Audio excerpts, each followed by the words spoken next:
Estamos aquí con Rafael Benito, estamos conversando sobre situaciones que se dan en el día a día, preocupaciones que tenemos como padres y como madres, y de alguna manera él, como psiquiatra, pues nos puede aportar un punto de vista más científico quizás, que también es muy interesante, cuando nuestra intención es educar con respeto, educar con amor y desde luego evitar educar generando miedo.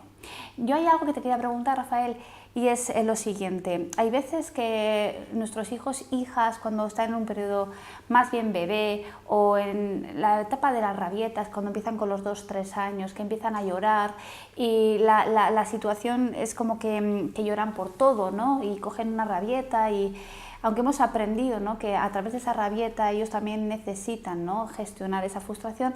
pero sucede que hay papás que tienen dificultad para empatizar con sus hijos en ese momento, y aunque sabemos lo que corresponde, ¿no?, pues ponernos en su lugar, verbalizar, acompañar, abrazar, sí, aceptar el abrazo, a veces dejar distancia, es decir, intentar vivir ese momento de frustración que están de alguna manera les está absorbiendo, ¿no? El saber lo que tenemos que hacer no es suficiente porque tenemos dificultad para llevarlo a cabo. Entonces se suele dar que a lo mejor el papá no sabe cómo acompañar ese momento y la mamá se enfada con el papá por ver que es tan duro con su hijo. A nivel cerebral, ¿qué sucede en el cerebro de ese padre cuando oye llorar a su hijo y en lugar de acompañarlo le dice que se calle ya, que es un llorón, que llora por todo, que ya le vale, que los niños no lloran? Bien, cuando hablamos de lo que ocurre en nuestro cerebro cuando vemos el sufrimiento de un semejante, cuando vemos el sufrimiento de nuestro propio hijo, en el caso de que se eche a llorar, estamos hablando del fenómeno de la empatía, es decir, la capacidad para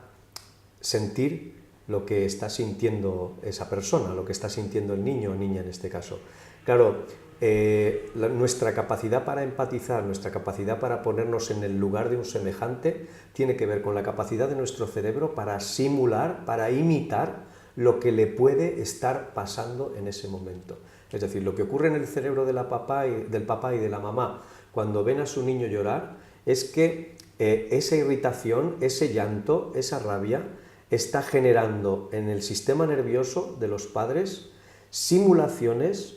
que intentan hacerse una idea de lo que ellos mismos podrían sentir si estuvieran en la misma situación en la que está su niño o niña, o de lo que ellos pudieron sentir cuando fueron niños o niñas como él, como su hijo. Es decir, para simular las situaciones emocionales de nuestros semejantes recurrimos a nuestra experiencia, recurrimos a nuestra memoria emocional y nuestro cerebro se hace una idea de lo que le está pasando a esa persona buscando recuerdos emocionales que se llaman recuerdos implícitos o memorias implícitas que nos den una idea de lo que nosotros sentimos o podíamos sentir cuando estábamos en una situación de ese tipo. Claro,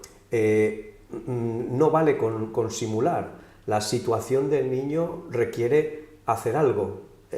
y para hacer algo con ese sentimiento, con esa simulación, lo que necesitamos es una segunda capacidad, que es la capacidad de mentalización, que tiene que ver con la empatía, pero es un paso más, porque la mentalización se basa en la empatía en la medida en la que extrae información acerca del estado emocional de nuestro semejante a través de esa simulación cerebral de lo que nos habría ocurrido o lo que habríamos sentido nosotros mismos, pero la mentalización lo que hace es hacer suposiciones sobre lo que puede estar ocurriendo en el cerebro de ese niño o niña, lo que puede estar pasando, qué necesidades, qué deseos puede estar teniendo. Y ahí, en esa labor de mentalización, es muy importante la capacidad de los padres para reflexionar, para controlar o para regular sus propias emociones y ponerse a pensar o lograr pensar sobre las razones o los motivos por los que el niño o la niña puede sentirse así. Es decir, la reacción del padre va a depender, por un lado, de cómo su cerebro simule ese estado, lo cual depende de su experiencia previa como niños, muchas veces, de lo que les hicieron sentir a ellos cuando lloraban, de ese aprendizaje, eso es, en la memoria implícita, y depende, en segundo lugar, de su capacidad para controlar sus propias emociones y pensar, o poder operar con sus ideas con el fin de intentar averiguar qué es lo que está ocurriendo y proporcionar o tratar de proporcionar una conducta que dé solución al problema. Cuando un padre se desquicia por el llanto del niño, se desquicia demasiado pronto, o bien esa representación de sus propios estados emocionales le retrotrae o le lleva a momentos en los que él no pudo ser consolado o no fue consolado, con lo cual esa simulación cerebral no puede evocar ninguna figura que le consolara y que le regulara. Y lo segundo, puede ser también incapaz de regular sus propios estados emocionales y tratar de dar una solución eficaz al problema del niño. Lo mismo podríamos decir de la madre. Es decir, cuando la madre ve la actitud del padre, su cerebro está simulando también lo que ese padre está sintiendo respecto del hijo, lo cual también la lleva a sus propias vivencias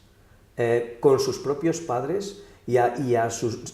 quizá también el aprendizaje que tuvo de cómo actuaba su padre con su madre o de cómo actuaba su madre con su padre, porque el cerebro simula a partir de la experiencia, el cerebro simula los estados emocionales de los demás a partir de lo aprendido, a través de una forma de memoria que se llama memoria implícita, que es la memoria emocional, podríamos decir que es la memoria emocional. Por lo tanto, padres y madres emocionalmente competentes es lo que un niño que está en proceso de desarrollo necesita. Es decir, un padre o una madre que, como dice Daniel Siegel, se sintieron sentidos, es decir, un padre o una madre que cuando fueron niños recibieron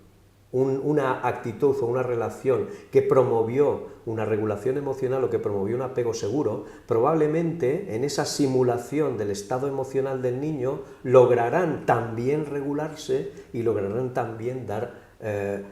producir una conducta que consiga